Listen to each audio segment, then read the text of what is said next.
Hi, my name is Kyle Brooks. I'm a fire inspector for Charlotte County Fire in EMS. I have been working as a fire inspector for a little over 3 years now. Before this, I was a fire alarm technician. Before that, I was a fire extinguisher and hood suppression technician.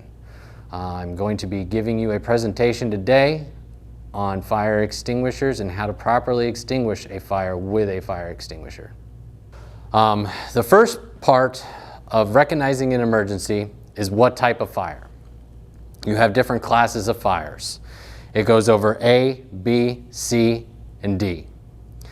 A being ordinary combustibles, B being flammable liquids like gasoline, acetones, things like that, and then C being energized electrical equipment.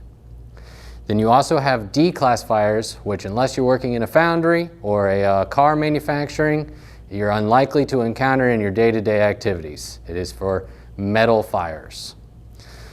After you determine the type of fire, the next step is determining what type of fire extinguisher. The most common type of fire extinguisher you're going to find in your house or a commercial business is going to be an A, B, C class fire extinguisher. If you're unsure what type it is, they do make these little pictographs on the bottom here, and it is required on all fire extinguishers manufactured after the late 80s. The A class is a small trash fire burning. The B it shows a gasoline can or some type of can with a fire, and then C, it shows an electrical plug with fires behind that. After you've gotten your proper fire extinguisher, before approaching the fire, you want to make sure you always keep yourself between the fire and your exit. If I have a fire here, I'm going to approach from the windward side the best way that I can, keeping my back towards the exit. I'm then going to approach the fire, pull the pin, aim the nozzle, squeeze the handle, and then sweep at the base of the fire. I'm going to use the entire fire extinguisher until it completely is out, making sure that the fire is completely extinguished. If at any point in time there ever becomes a question of whether or not that fire extinguisher is going to put out the fire or the fire is above your capabilities, always call 911, have the fire department en route, then attempt to extinguish the fire. If you are in the middle of extinguishing a fire and it continues to grow, at any point where it's above your skill level, exit the structure and have the fire department perform their duties. So after that, we have a prop, and we are going to be utilizing the prop. We're going to simulate a Class A type fire, and then we're going to put it out. So he's going to go over the pass method, which is pull the pin, aim the nozzle, squeeze, and sweep the base of the fire.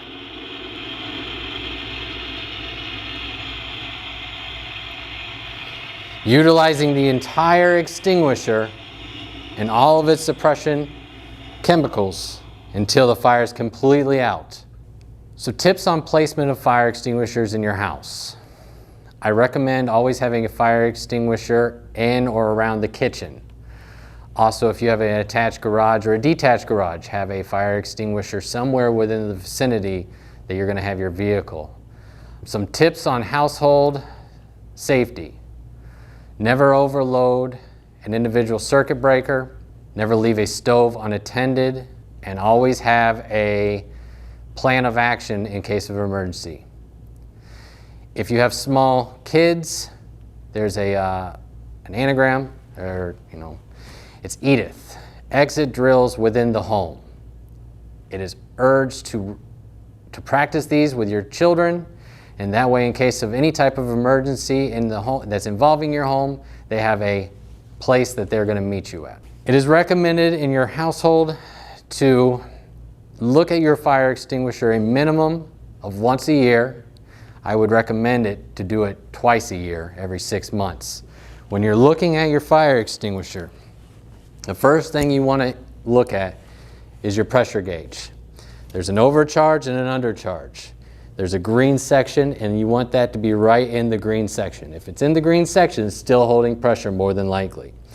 The next thing I recommend doing is turning your fire extinguisher over and giving it a couple hard slaps.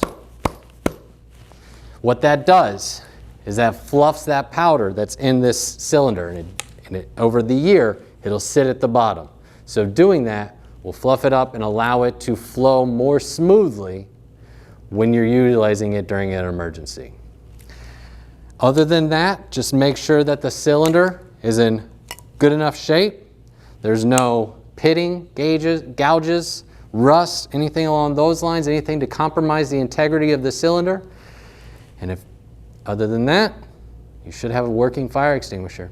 If you have an emergency inside a commercial business and you are looking for a fire extinguisher, the best places to look are possibly near the front entrance, the rear exit, or look for signage. There should be signage, if it's not noticeable to your eye, that indicates where the fire extinguisher is. So next time you're in your local business, look around, have some situational awareness, and make note of such things. You may be asking yourself, is my fire extinguisher an ABC type fire extinguisher? Is it going to cover my ordinary combustibles, my flammable liquids, my energized electrical equipment?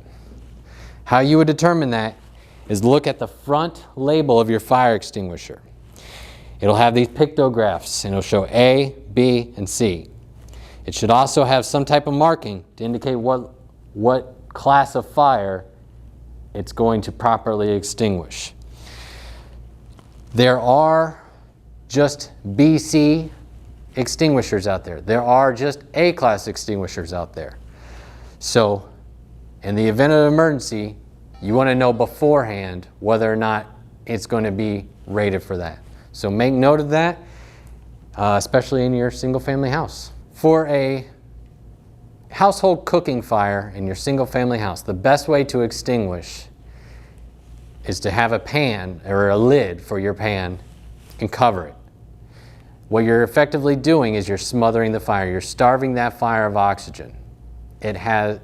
A fire needs 3 things to sustain a flame. It needs heat, fuel, and oxygen.